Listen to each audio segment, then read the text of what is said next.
What makes us Indians special? And today the Honorable Prime Minister is dressed in the traditional dress of Tamil Nadu.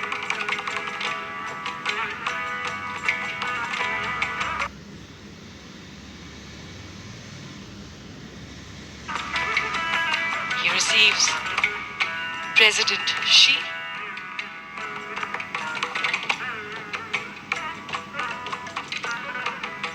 a beautiful setting sun adding magical light to the sight.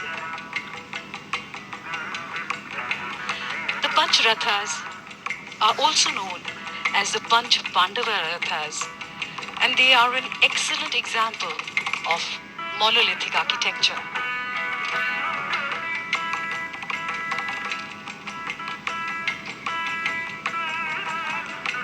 The Pallava kings who built these rathas were known to experiment with new and different forms of art and architecture. They pioneered rock-cut architecture that can be seen all around the Mamallapuram complex.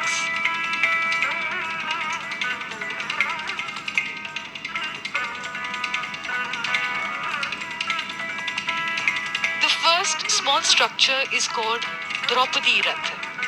It looks like a hermit's abode with a hut like thatched roof with a curved effect. The shrine is dedicated to Goddess Durga. In the foreground is the mount of the goddess, the standing lion.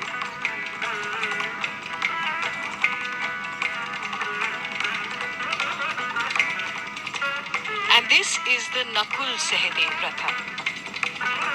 It is apsidal in its shape.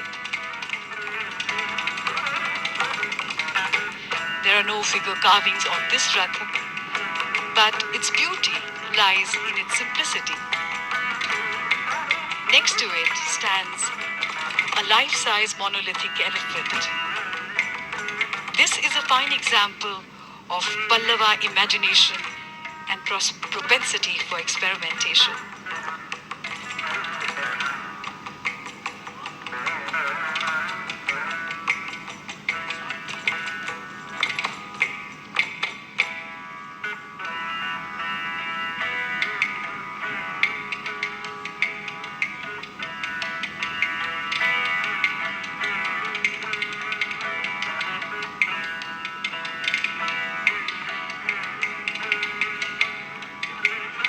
And this is the Bhim Ratha, or the chariot.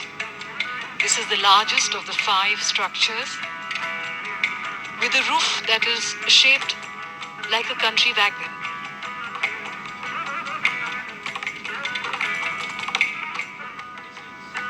It's interesting how these Rathas are named after Pandavas, epic heroes from the epic, the Mahabharata. And the Mahabharata, which dates back to circa 5th century BC, mentions China. So we know that our ties with China go back thousands of years.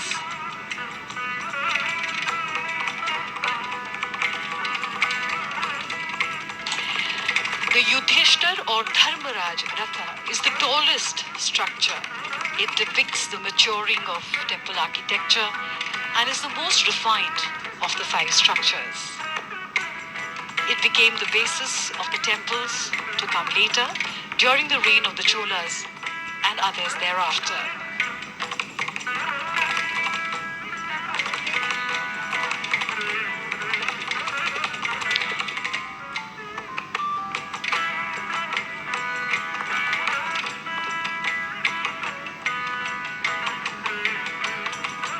The base of this shrine is supported by carved pillars with lion bases and corner supports.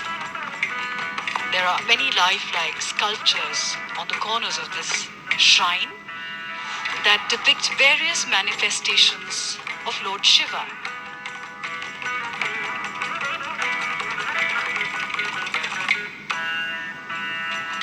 The two leaders pause for a moment to admire these great works of art.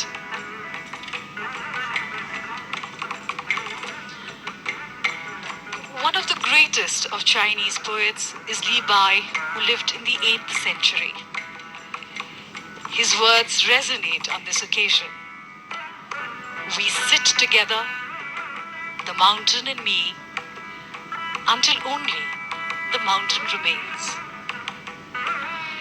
In only such a meditative state could the artists have created such works of beauty, and the beauty in turn takes one into a meditative state.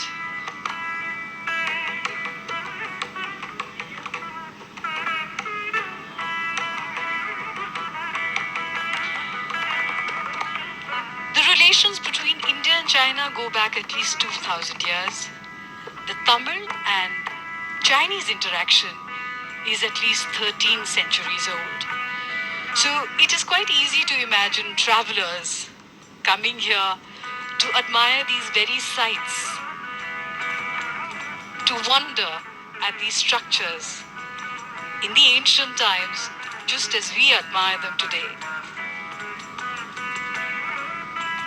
Perhaps Hyun Sung, who was here during the Pallava period, did walk here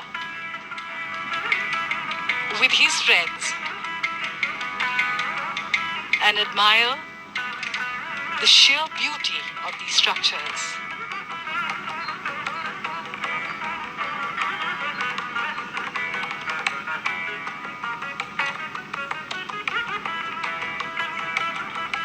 These beautiful structures have been left unfinished. No one really knows why. Li Bao has said, "No one understands now those who could hear a song this deeply vanished long ago."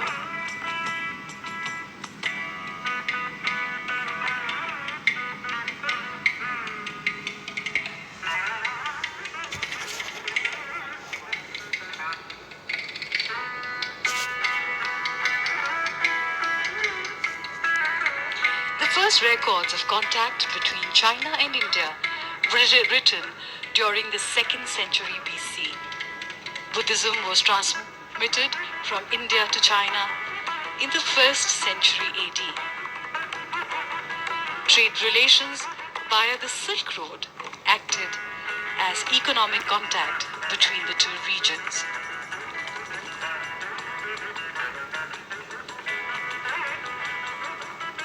There is a 1,000-year-old history between Chuanzhou and Tamilnadu. Tamil traders lived there during the Song and Yuan dynasties and built temples there. The most famous being the Chedian temple, which has a beautiful deity which is called by a different name in China. But archaeologists believe that the style of that deity is exactly similar to the kind of work that was being done at the same time in India.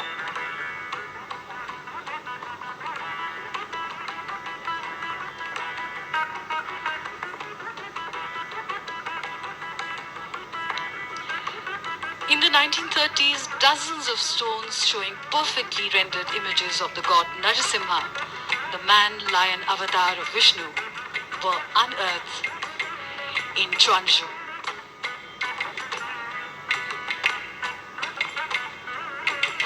Chanakya, in circa 350 BC, who was the Prime Minister of the Mauryan Empire, refers to Chinese silk as Chinam Sukha, or the Chinese silk dress, and Chinapatta for the Chinese silk bundle in his Arthashastra.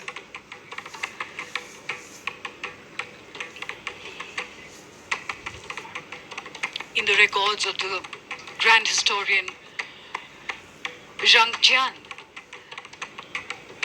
in 113 BC Sivachan in 145 BC make references to Shendu, which may have been referring to the Indus Valley, originally known as Sindhu in Sanskrit.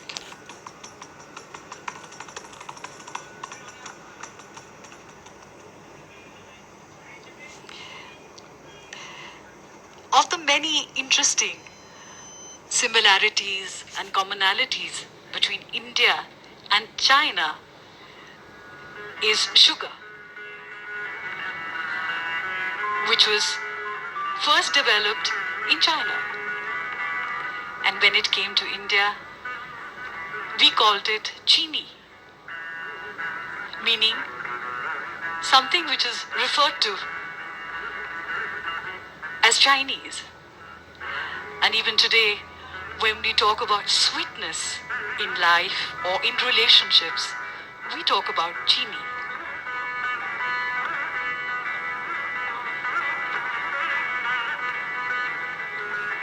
The Cholas maintained a good relationship with the Chinese.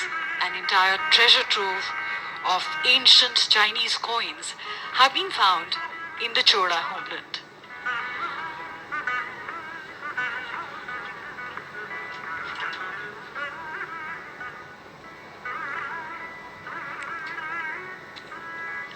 Many sources describe the great sage Bodhidharma, the founder of the Zen school of Buddhism in China, as a prince of the Pallava dynasty.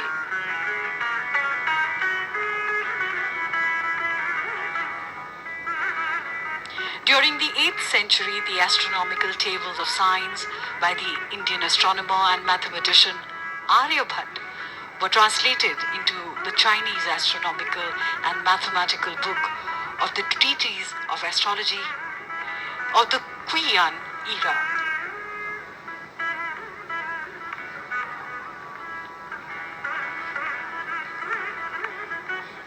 And of all the beautiful Chinese things that have become part of the Indian tradition are the Chinese fishing nets in Kerala. They were probably introduced in the 14th century and today are a major tourist attraction. People come from all across the world to look at them.